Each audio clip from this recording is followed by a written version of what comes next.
बिस्मिल्लाहिर्रहमानिर्रहीम। Enzyme kinetics और Michaelis Menten equation है। एंजाइम काइनेटिक्स और माइकलिस मेंटन इक्वेशन है। एज वी नो कि एंजाइम और सबस्ट्रेट एक दूसरे के साथ मिलते हैं, एंजाइम सबस्ट्रेट कॉम्प्लेक्स बनाते हैं और अल्टीमेटली एंजाइम और प्रोडक्ट्स में कन्वर्ट हो जाते हैं। तो इन द बिगनिंग अगर हम ग्राफ प्लॉट करें टाइम और सबस्ट्रेट कॉन्सेंट्रेशन और टाइम और प्रोडक्ट कॉन्सेंट्रेशन में, तो हम देखते हैं with the passage of time substrate concentration जो है goes on decreasing, Aahista Aahista कम होती जाती है। तो रेट ऑफ रिएक्शन अगर हम डिटरमिन करने की कोशिश करें तो रेट ऑफ रिएक्शन हमारे इक्वल होगा concentration decrease in the concentration of enzyme. ये नेगेटिव साइन हमने इस वजह से रिप्रेजेंट किया है क्योंकि कॉन्सेंट्रेशन ऑफ सबस्ट्रेट जो है वो डिक्रीज़ हो रहा है और डेल्टा उसकी चेंज है या डी से हमने उसकी चेंज रखा है। Change in concentration of substrate over change in time कि कितने टाइम में इसकी कॉन्सेंट्रेशन डिक्रीज़ कर दिया, जबकि हमें पता है कि रेट जो है वो डिपेंड कर रहा होता है प्रोडक्ट की फॉर्मेशन पर भी, और शुरू में तो प्रोडक्ट ज़ाहिर ज़ीरो होंगे और with the passage of time products जो हैं वो goes on increasing and increasing. तो रेट ऑफ एंजाइमेटिक रिएक्शन जो है it also depends on the change in concentration of products over change in time, और किस स्पीड पर कितनी तेज़ी से ये चेंज हो रहे हैं, that is called as the velocity of the reaction. Substrate की कॉन्सेंट्रेशन जैसे जैसे हम इंक्रीज़ करते हैं तो शुरू में तो वेलोसिटी जो है वो स्ट्रेट वे ऐसे इंक्रीज़ करती है, लेकिन एक ऐसा टाइम आता है जब सारे एंजाइम सबस्ट्रेट के साथ बाइंड कर जाते हैं तो मज़ीद रेट ऑफ रिएक्शन जो है वो इंक्रीज़ नहीं करता। तो वो पॉइंट जहाँ पर वेलोसिटी मैक्सिमम हो जाती है that is called as the V max, और इस वी मैक्स में जहाँ पर हाफ सबस्ट्रेट के मॉलिक्यूल जो हैं वो सैचुरेट हुए होते हैं that is called as half V max. तो अब हम चलते हैं अपनी इक्वेशन पर जहाँ हमने लिखा कि एंजाइम और सबस्ट्रेट एक दूसरे के साथ मिलते हैं और मिल के वो बना रहे हैं एक कॉम्प्लेक्स जिसका नाम है एंजाइम सबस्ट्रेट कॉम्प्लेक्स। तो ये जो फॉरवर्ड रिएक्शन है एंजाइम सबस्ट्रेट जब एक दूसरे के साथ मिलते हैं और बनाते हैं एंजाइम सबस्ट्रेट कॉम्प्लेक्स, इसके लिए हमने जो कांस्टेंट रखा है यहाँ पर दैट इज़ द K1 से। और अब एंजाइम सबस्ट्रेट कॉम्प्लेक्स जो है वो चूँकि एंजाइमेटिक रिएक्शंस होते हैं रिवर्सिबल, ये फॉल बैक भी हो सकता है और फॉल बैक होके बना सकता है एंजाइम और सबस्ट्रेट एक दूसरे से सेपरेट आउट हो जाएं। तो ये जो रिवर्सिबल रिएक्शन है दैट इज़ इसके लिए जो constant that is the K-1। अब एंजाइम सबस्ट्रेट कॉम्प्लेक्स जो है ये दो तरह से कम हो सकता है, एक या तो ये कि ये कन्वर्ट बैक हो जाए इनटू एंजाइम एंड सबस्ट्रेट, या दूसरी पॉसिबिलिटी ये है कि ये कन्वर्ट हो जाए इनटू एंजाइम एंड प्रोडक्ट्स, तब भी एंजाइम सबस्ट्रेट कॉम्प्लेक्स जो है वो कम हो जाएगा। तो जब एंजाइम सबस्ट्रेट कॉम्प्लेक्स जो है वो कन्वर्ट होके एंजाइम और प्रोडक्ट्स बनाते हैं तो इसके लिए हमने कांस्टेंट रख लिया है K2। तो rate of forward reaction is equal to rate of backward reaction, या rate of formation of enzyme substrate complex is equal to rate of enzyme substrate complex dissociation. के रेट जो है एंजाइमेटिक रिएक्शन का वो depend कर रहा है कितना ये बन रहा है और कितना ये एंजाइम कॉम्प्लेक्स जो है वो टूट रहा है।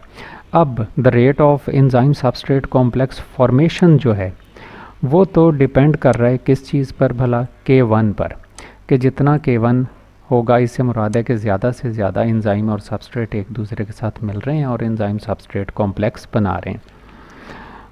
तो K1 जो है उसे हमने ले लिया है concentration of enzyme and concentration of substrate, कि जितनी ज़्यादा कॉन्सेंट्रेशन जो है वो एंजाइम सबस्ट्रेट की होगी उतना ही ज़्यादा एंजाइम सबस्ट्रेट कॉम्प्लेक्स जो है वो फॉर्म हो जाएगा। जबकि इसकी डिसोसिएशन चूँकि दो तरह से हो रही है, दो तरह से, एक तो ये कि ये फॉल बैक हो जाए और इस रिएक्शन के लिए कांस्टेंट है K-1 और concentration of the enzyme substrate, और दूसरा ये कि ये एंजाइम और प्रोडक्ट में कन्वर्ट हो जाए। तो हम लेते हैं फिर इसकी डिसोसिएशन को plus K2 times the concentration of enzyme substrate complex. यहाँ हम अज्यूम करते हैं स्टेडी स्टेट एजम्पशन। जैसे हमें पता है एंजाइम सबस्ट्रेट, एंजाइम और सबस्ट्रेट जो हैं ये with the passage of time करते हैं डिक्रीज़, और एंजाइम और प्रोडक्ट्स जो हैं वो करते हैं इंक्रीज़। तो एक ऐसी कंडीशन जहाँ पर एंजाइम सबस्ट्रेट एंजाइम प्रोडक्ट्स जो हैं वो इक्वल अमाउंट में प्रेजेंट हों, that is called as the steady state assumption. और ये जो स्टेडी स्टेट एजम्पशन है, इसमें हमने ले लिया rate of formation of enzyme substrate complex और rate of dissociation of enzyme substrate complex. अब rate of formation of enzyme substrate complex जो है वो है कि कितने एंजाइम और सबस्ट्रेट एक दूसरे के साथ मिलते हैं, कितनी कॉन्सेंट्रेशन एंजाइम की और सबस्ट्रेट की है और एंजाइम और सबस्ट्रेट एक दूसरे के साथ मिलते हैं, जिसे हमने रिप्रेजेंट किया है K1 से। और सेकंड थिंग जो इस एंजाइम सबस्ट्रेट कॉम्प्लेक्स को डिसोसिएट कर रही है या ब्रेक डाउन कर रही है, दैट इज़ द K2 के एंजाइम और प्रोडक्ट बन रहे हैं, तो हम इसको प्लस करेंगे K-1 प्लस K2, और ये भी concentration of enzyme substrate complex है कि K2 times to the concentration of enzyme substrate complex. अब यहाँ पर भी रिवर्सिबल रिएक्शन तो हो रहा होता है, लेकिन वो इतना स्लो कि हम उसे निगलेक्ट कर देते हैं। हम कंसिडर करते हैं यहाँ पर term that is the E total या टोटल एंजाइम। टोटल एंजाइम ऐसा एंजाइम या एंजाइम की वो अमाउंट है जो बाउंड किया है सबस्ट्रेट के साथ और दैट इज़ आल्सो फ्री, कि कुछ ना कुछ एंजाइम तो in the form of enzyme substrate complex उसने बाइंड कर लिया है, और a small amount of enzyme is also present in the free form, that is called as the enzyme. तो E total enzyme substrate complex plus the enzyme that is not bound to that of the substrate. तो concentration of total enzyme is equal to concentration of enzyme substrate complex plus concentration of the free enzyme. अगर हम यहाँ से इस E की value निकालना चाहें तो ये वाला एंजाइम सबस्ट्रेट कॉम्प्लेक्स की कॉन्सेंट्रेशन जब हम इधर लेके आएंगे तो नेगेटिव वैल्यू बन जाएगी, तो हमारे पास कॉन्सेंट्रेशन ऑफ फ्री एंजाइम आ जाएगा E total minus concentration of enzyme substrate complex. और ये जो हमने इक्वेशन ड्राइव कर ली कि E कॉन्सेंट्रेशन ऑफ एंजाइम हमने निकाल लिया। अब अगर हम इस E की वैल्यू को प्लेस करें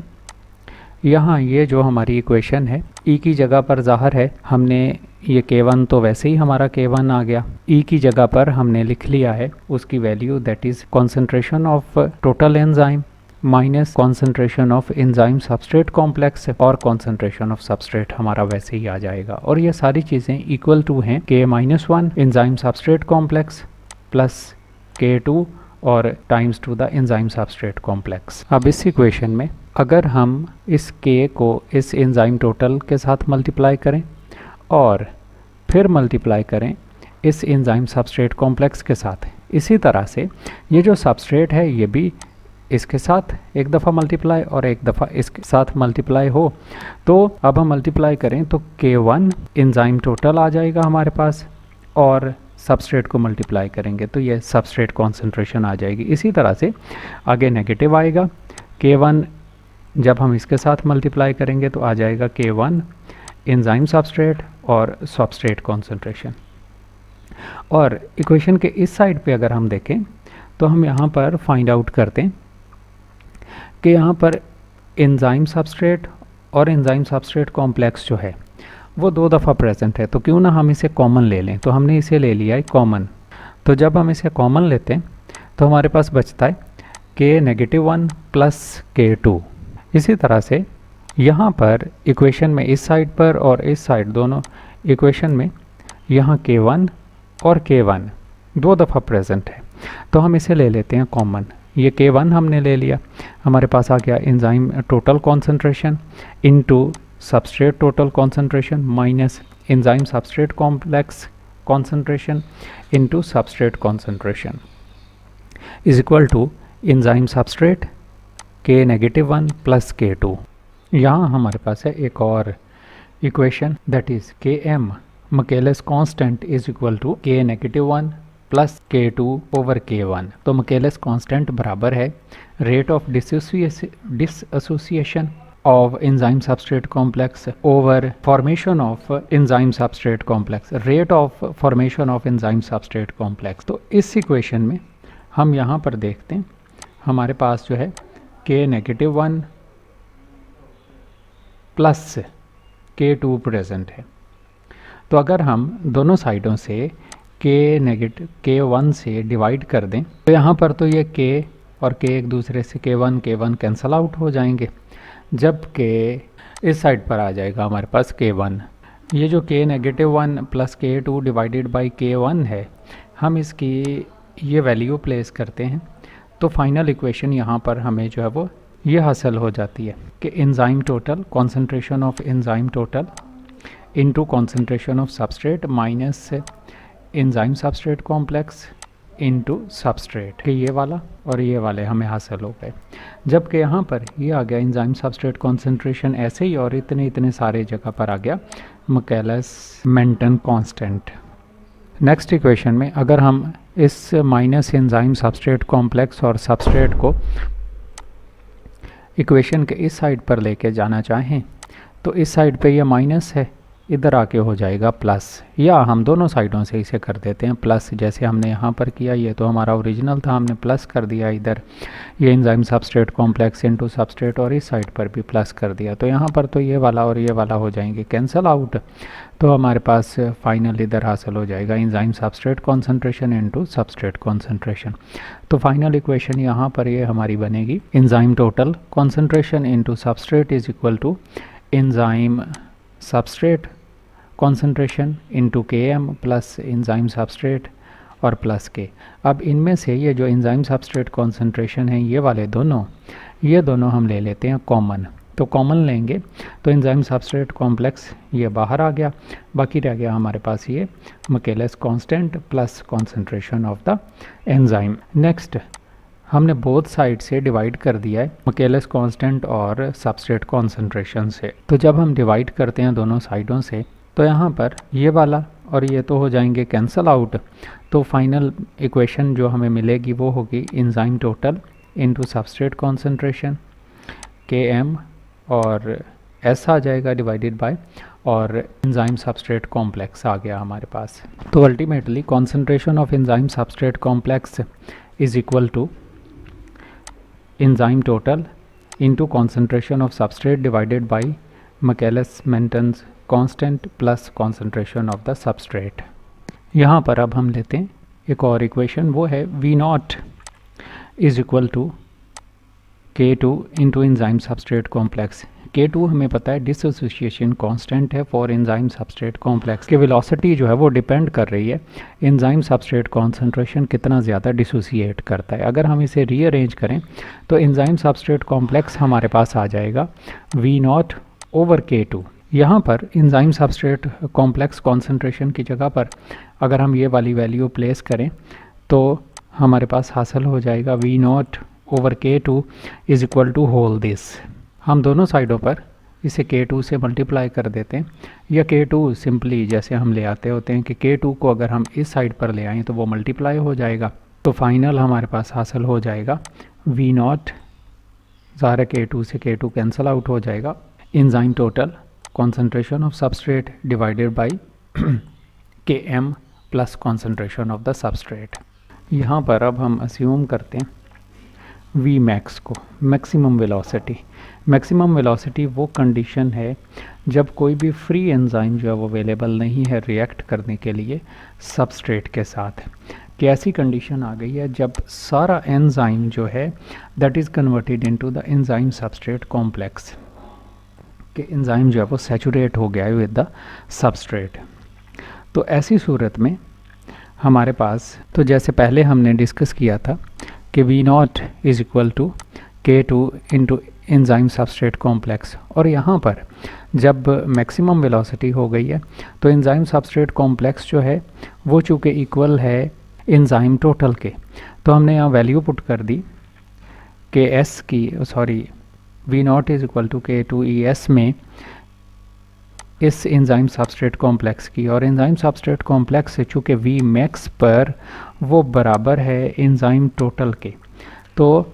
हमने इसको अस्यूम कर लिया। Now Vmax is equal to K2 into enzyme total, और ये वाली वैल्यू जो है जब हम पुट करते हैं इस इक्वेशन में तो K2 और एंजाइम टोटल चूँकि इक्वल टू है Vmax के, तो V0 हमारे पास आ जाता है Vmax into concentration of substrate over Michaelis Menten constant into substrate concentration. तो ये हमारे पास फाइनल हमारी मिकेलिस मेंटन इक्वेशन हमें हासिल हो गई है। नेक्स्ट हम इसे और एलेबोरेट करते हैं कि अगर हम ये अज्यूम कर लें कि वी नॉट एक्चुअली वो पॉइंट है जहाँ पर वी मैक्स जो है वो हाफ है, यानी V naught is equal to V max over 2। तो अगर हम ये वैल्यू पुट कर दें, वी नॉट की वैल्यू पुट कर दें हमारी इस इक्वेशन में, तो हमारे पास V max over 2 is equal to आ जाएगा V max into substrate concentration over K M plus S या कॉन्सेंट्रेशन ऑफ सबस्ट्रेट। तो अगर हम इसे क्रॉस मल्टीप्लिकेशन कर दें इधर इसको और इसको इधर,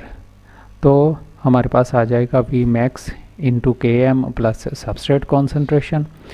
ओवर, तो क्रॉस मल्टीप्लिकेशन से हमें हासिल हुआ V max K M plus concentration of substrate, और 2 इधर जाके मल्टीप्लाई होगा तो आ जाएगा 2 V max into concentration of the substrate. Next step में हमने दोनों साइडों से डिवाइड कर दिया इसे वी मैक्स से, तो लेफ़्ट हैंड साइड पर तो वी मैक्स से वी मैक्स दोनों साइडों से वी मैक्स हो जाएगा कैंसल आउट, और कैंसल आउट होगा जब तो हमारे पास ऑब्टेन हो जाएगी equation 2 substrate concentration is equal to K M plus concentration of the substrate. अगर हम दोनों साइडों से सबस्ट्रेट कॉन्सेंट्रेशन कर दें सबस्ट्रैक्ट, तो हमारे पास बचेगा concentration of substrate is equal to K M. तो अगर हम half of the V max पे हों तो के एम जो है वो कॉन्सेंट्रेशन ऑफ सबस्ट्रेट के बराबर होता है, कि मिकेलिस कांस्टेंट जो है वो बराबर होता है कॉन्सेंट्रेशन ऑफ सबस्ट्रेट के। तो ये था हमारा एक overview about Michaelis Menten equation.